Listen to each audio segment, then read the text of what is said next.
लगातार कुछ दिनों से पचोर थाना क्षेत्र के अंतर्गत जो बोडा नाका से बोडा की तरफ रोड जाती है, वहाँ पर मोबाइल लूट होने की बार बार घटनाएं सामने आ रही थी, जिसमें जो व्यापारी या तो पशु बाज़ार में आते थे या पशुओं का लेन देन करने के लिए आते थे, उनके मोबाइलों को पीछे से युवकों के द्वारा बाइक पे आकर स्नैच करके ले जाते थे और उसके बाद फिर मोबाइल मिलता नहीं था। ऐसी कई घटनाओं को ध्यान में रखते हुए हमने पिछले साल से 2023 से जब ये घटनाएं होना शुरू हुई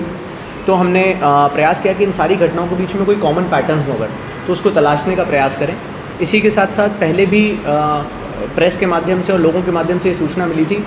कि कुछ दुकानदारों का पर्टिकुलरली चोरी के मोबाइल का जो लॉक या पैटर्न होता है उसको डिसेबल करके तोड़ के सेकेंड टाइम जो बेचा जाता है उसमें उनका यूज़ करते हैं वो लोग और अन्य सॉफ्टवेयर्स का यूज़ करते हैं। इसी के चलते थाना पचोर को एक बड़ी सफलता मिली है, जिसमें कि 6 बड़ी जो लूट की घटनाएं हुई थी विभिन्न समयों पे, जैसे कि जून के महीने में 2 घटनाएं हुई थी, 7 जुलाई को एक घटना हुई थी, 10 जून को एक घटना हुई थी। इसी के साथ साथ 5 लोगों के गिरोह के द्वारा कैमरा और 2 मोबाइल बड़े कैमरास करीबन 2.5 लाख रुपए के कैमरास और मोबाइल लूटने की जो घटना हुई थी,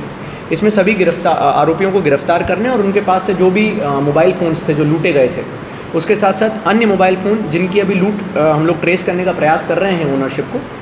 ये सारी चीज़ें प्लस वो दुकानदार भी हमें मिले हैं जिनके द्वारा इनके लॉक्स क्या बोलते हैं इल्लीगल तरीके से खोले जाते थे। इसके चलते जो 5 लूट हैं जो हम लोगों ने जिसका खुलासा आज कर रहे हैं, इसमें मुझे लगता है करीबन 2.5 से 3 लाख रुपए के मोबाइल फ़ोन्स हैं जो लूटे गए थे। इसके साथ साथ 1.5 लाख रुपए की जो बाइक ये लोग इस्तेमाल करते थे लूट करने के लिए उसको किया गया है। इसमें कुल 8 आरोपी हैं। 8 आरोपियों में 2 नाबालिग आरोपी हैं जो वर्तमान में जेल निरुद्ध हैं। इसके साथ साथ एक अमित उर्फ चोटी लोधा, सुरेश जोशी, रोहित शाकेवार, इसके साथ साथ दुकान पे काम करने वाले ऐसे लोग जो कि कहने को तो रियलमी का ऑथराइज्ड डीलरशिप चलाते हैं या स्टोर चलाते हैं, परंतु अपने जो ऑथराइज्ड समय होता है जैसे 7 बजे के बाद ऑफिशियल डीलरशिप में जो सॉफ्टवेयर होता है वो ऑटोमेटिकली, क्योंकि वो लॉक्ड इन सॉफ्टवेयर रहता है तो वो ऊपर से ही 7 बजे के बाद लॉग आउट हो जाता है। उसके बाद आप उसमें वो नहीं कर सकते, उसके बाद वो उसकी ऑर्डर शीट्स नहीं बनती हैं। ऐसे लोगों का भी कुछ इसमें सामने आया था, तो वो लोग भी इसमें आरोपी बने हैं, जिसमें एक दिलीप प्रजापति,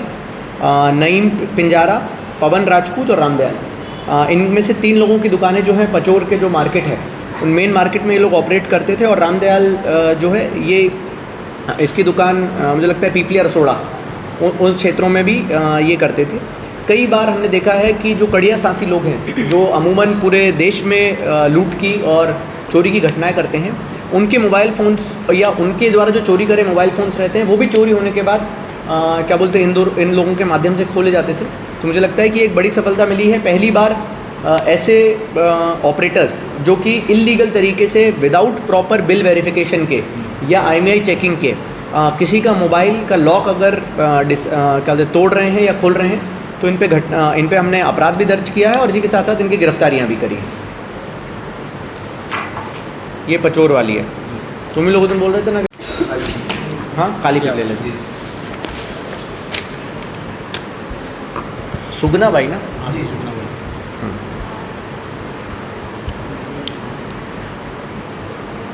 9 और 10 जुलाई की दरमियानी रात में जो किला अमरगढ़ थाना क्षेत्र है हमारे कालीपीठ थाना क्षेत्र का,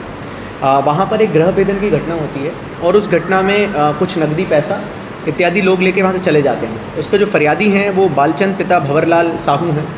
जो कि अपने परिवार में एक शादी के समारोह के लिए खिलचीपुर गए हुए थे। जब हमने CCTV फुटेजेस और अन्य चीज़ों को खंगालना शुरू किया तो हमें 1-2 संदेहियों की फ़ोटोग्राफ्स मिली थी। हमने जब उन संदेहियों को गिरफ़्तार करना शुरू किया, उनसे पूछताछ करना शुरू की,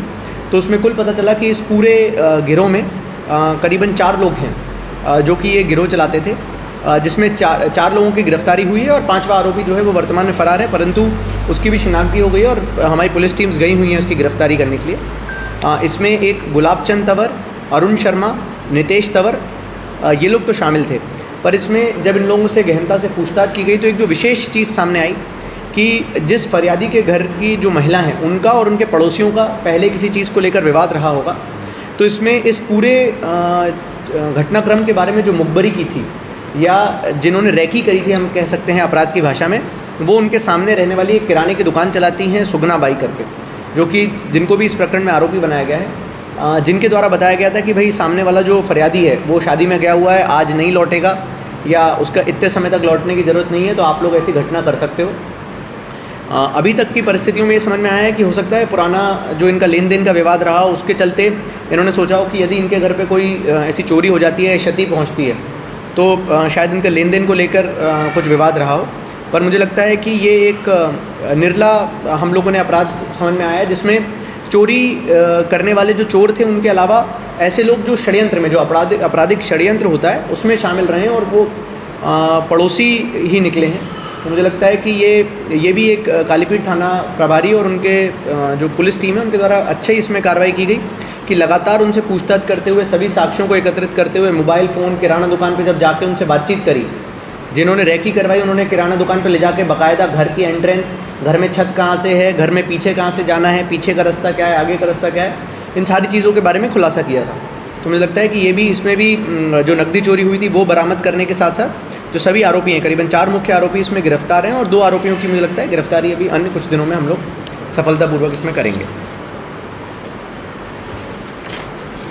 ब्यावरा शहर में भी जनवरी और अप्रैल के महीने में रात में गृहभेदन की घटनाएं हुई थी, जिसमें सोना चांदी के साथ साथ कुछ जो जेवरात हैं वो भी आरोपी लेके गए थे। इसमें 2 फरियादी हैं। 1 फरवरी को जिनके घर पे घटना हुई थी वो हैं शाहरुख खान, जिनके घर से नकदी, पायल, सोने के मंगलसूत्र और कुछ पैसे चोरी हुए थे। इसी के साथ साथ 3 अप्रैल को रात्रि में शंकर कॉलोनी में जो है फरियादी रवि वर्मा है, इनके घर से भी अज्ञात लोगों ने चांदी का जो पायजेब, चांदी के कुछ अन्य आभूषण हैं, इसके साथ साथ नगद पैसे चोरी किए थे। मुझे लगता है कि ब्यावरा शहर में जब से मैंने भी ज्वाइन किया है और वर्तमान थाना प्रभारी ने, हम लोग का लगातार प्रयास रहा है कि रात में जो गृहभेदन की घटनाएं होती हैं उनको ट्रेस करा जाए, क्योंकि जो घटनाएं अनट्रेस्ड रह जाती हैं उनमें जो आरोपी रहते हैं या चोर रहते हैं, इनके हौसले फिर बहुत बुलंद होते हैं कि हम लोग अभी तक ट्रेस नहीं हो पाए तो आगे भी भविष्य में ऐसी घटनाएं कर सकते हैं। इसमें एक मुख्य बात जो सामने आई कि इसमें जब हम लोगों ने इसमें टेलीफोन रिकॉर्ड्स खंगालना शुरू किए तो इसमें बोडा के पास जो सांसी गांव है, सांसी लोग जो रहते हैं कड़िया गांव में, वहाँ के कुछ नंबर्स हमें जिस दिन घटना हुई थी उससे कुछ पहले, करीबन 6-7 घंटा पहले एक्टिव दिखे थे। तो हमें संभवतः पहले तो ऐसा लगा कि हो सकता है मार्केटिंग करने आए हों, पर जब हमने उन नंबरों को ट्रेस करना शुरू किया तो जिस समय घटना हो रही है और घटना के बाद का जो है वो डिटेल्स भी काफ़ी उसमें मैच करते हुए मिले थे। इसी के साथ साथ जो दोनों घटनाओं के बीच में कॉमन नंबर्स आए थे वो भी हमें कड़िया सांसी के हिसाब से मिले थे। तो उसमें जब हमने इनसे पूछताछ करना शुरू की तो इसमें जो चोरी करने वाले 2 आरोपी हैं जिनको हमने पूर्व में गिरफ्तार किया था, जो अभी वर्तमान में जेल में है, उनका नाम आया था और उन्हीं के साथ साथ सोनारों के माध्यम से जिनको बेचा जाता है उनको भी इसमें आरोपी बनाया गया है। इसमें एक महिला, क्योंकि महिलाओं के लिए सोना गिरवी रखना और बेचना बड़ा आसान हो जाता है, तो इसमें भी जो सोना है ये इन्होंने गोल्ड लोन के रूप में बैंकों में जमा कर रखा है। और जो चोरी में इन्वॉल्व थे उन्होंने अपने नाम पे तो खाता नहीं कराया, परंतु अपनी भाभी के नाम पे जाके उन्होंने खाता खुलवाया और वहाँ पर जाके अपना सोना बता के उसको गिरवी रखा। तो वर्तमान में वो भी सोना हम लोग प्रयास कर रहे हैं कि वो भी हम लोग बैंक से निकलवाएंगे।